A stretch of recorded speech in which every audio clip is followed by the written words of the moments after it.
Humans have gotten really good at predicting the weather, but we've had a hard time figuring out how to control it. Now, with the threat of rising global temperatures and severe droughts, scientists are racing to develop technologies that will actually change the weather. Scientists are literally making it rain. Cloud seeding is the process of adding particles to clouds to force them to rain or snow. It has already been tested around the globe. The goal is to increase precipitation in places with water shortages. Cloud seeding is a form of geoengineering, or manipulating of weather systems to reduce the negative effects of climate change. Here's how it works.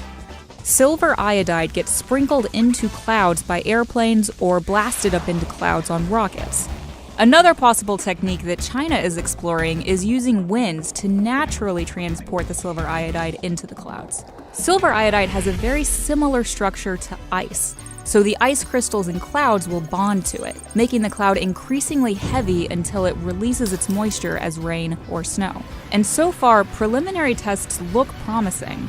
For example, cloud seeding tests in Wyoming, where snowpack is a primary source of water, reportedly increased snowfall in the area by 5 to 15%. But cloud seeding can be used for more than just curing droughts. The European company, called Oliver's Travels, offers cloud bursting services to prevent rain on your wedding day.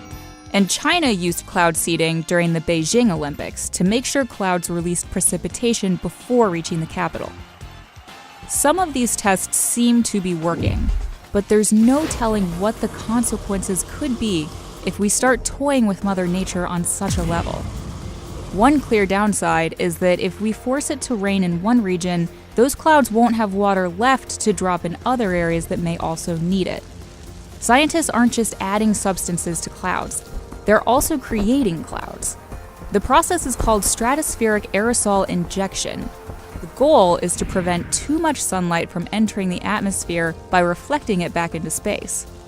With less sunlight reaching the Earth, the temperature would theoretically drop and, hopefully, reduce global warming and its effects. This already happens naturally. When volcanoes erupt, they shoot thick, sulfurous clouds into the air that block the sun's rays and cool the planet. Scientists at Harvard University are researching the possibility of creating a similar effect without the volcano.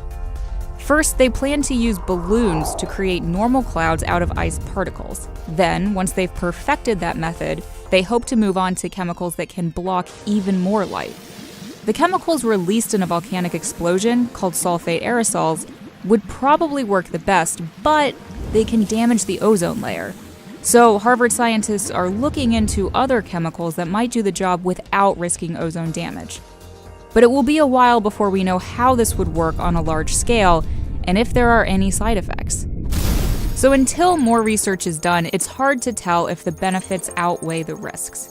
Needless to say, controlling the weather is complicated, but there are other technologies in development that could help battle the extreme effects of climate change. Several companies have come up with ways to convert fog to drinking water in areas with severe droughts, and it's already being used in places like California, Morocco, and Chile. But the best way for us to control the weather is to cut emissions now. For decades, researchers have explored ways to remove carbon dioxide from the atmosphere and store it somewhere else, like deep in the ocean or inside bedrock. Some researchers are even trying to turn it into building materials, like concrete and bricks. But if we continue to fill the air with greenhouse gases at the rate we are now, ultimately there will be too much for us to bury or sink.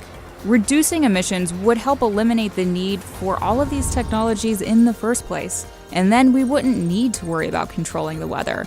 But let's face it, there are some days where it would be really convenient.